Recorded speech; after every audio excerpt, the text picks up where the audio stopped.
દેશના ગૃહમંત્રી શ્રીના બેફામ વાણી વિલાસથી ભારતના બંધારણના ઘડવૈયા ડોક્ટર બાબા સાહેબ આંબેડકરના અપમાન કરવા બદલ ઉના અનુસૂચિત જાતિ યુવાનો દ્વારા ઉના પ્રાંત અધિકારીને આવેદનપત્ર આપવામાં આવ્યું।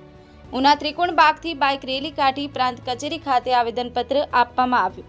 આવેદનપત્રમાં જણાવ્યા મુજબ ગત તારીખ 17/12/2024ના રોજ દેશના ગૃહમંત્રી શ્રી અમિત શાહે ફરી સંસદ ભવનમાં ભારતની બંધારણના ઘડવૈયા ડોક્ટર બાબા સાહેબ આંબેડકર, વંચિતોના મુક્તિદાતા, પીડિતોના સમાહર્તા અને ભારત રત્ન માનનીય ડોક્ટર બાબા સાહેબ આંબેડકરનું અપમાન કરી આ દેશની અસ્મિતા ઉપર કઠોરાઘાત કર્યો છે। ગૃહમંત્રીશ્રીએ સંસદમાં આપણા ભારતીય બંધારણના ઘડવૈયા ડોક્ટર બાબા સાહેબ આંબેડકર વિશે અકલ્પનીય રીતે કઠોર શબ્દ અને અસંસ્કારિતાના શબ્દો વાપરી દેશનું ગૌરવ તથા પીડિતો, શોષિતોનું સામાજિક સમર્પતાનું ઘોર અપમાન કર્યું છે। તેવા શબ્દો વાપરી તેમણે તેમની સંસ્કારિતા ઉજાગર કરી છે। ત્યારે આ દેશના પ્રબુદ્ધો અને આ દેશની બંધારણીય રીતે માન આપનાર સર્વ હિતાર્થીઓનું ઘોર અપમાન થયેલ હોય અને તેને સખત શબ્દોમાં વખોડી કાઢવામાં આવ્યું। આ અંગે આવેદનપત્ર આપી અને તેમની માંગણી છે કે કાલ અસરથી દેશના બંધારણીય વડા હોવાને નાતે દેશના ગૃહમંત્રી શ્રી અમિત શાહને તત્કાલ અસરથી પદ પરથી બરખાસ્ત કરી અને દેશના બંધારણનું રક્ષણ કરે તેવી તેમની લાગણી છે। છેલ્લા કેટલાક સમયથી દેશની લોકસભા અને રાજ્યસભામાં તથા જાહેર સમારોહમાં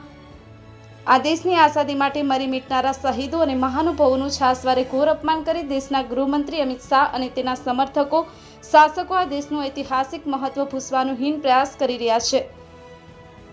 ત્યારે આ બંધારણીય વડા છો અને દેશની અસ્મિતા અને અખંડ અને સામાજિક સમરતાનું જતન કરવાનું આપણી ફરજતાના ભાગરૂપે હોય આવા દેશને વિભાજિત કરનારા શાસકો પ્રત્યે આપતકાલ અસરથી બરખાસ્ત કરવાનું કાર્ય કરશો તેવી તેમની માંગણી છે। ડોક્ટર બાબા સાહેબ આ દેશને સામાજિક મૂલ્યો, સમર્પતા, સંસ્કારિતા અને જીવન જીવવાની અમૂલ્ય શીખ આપી અને બંધારણીય હકો આપી લોકશાહીના આજ દિન સુધી આ બંધારણને જીવિત રાખ્યું છે। ત્યારે હાલના શાસકો દ્વારા બ્રિટિશરી સંસ્કારિતા ફરી સ્થાપવાની જે રસમ આપી છે તે ખરેખર અતિ દુઃખદાયક છે। નાક કાપી અને હાથમાં શેરડીની કાજળી આપી પોતે બંધારણીયથી પણ સર્વોચ્ચ છે તેવું સ્થાપિત કરવાનું હીન પ્રયાસ કરી ડરાવવાની રાજનીતિ જે ચાલે છે તેના પર આપતકાલ લગામ લગાવશે તેવી આશા ગૃહમંત્રીશ્રીને સરકારમાંથી ભ્રષ્ટ કરો તેવી તેમની માંગણી છે। રાજુભાઈ મકવાણા, ગિરનાર અવાજ ન્યૂઝ, ઉના।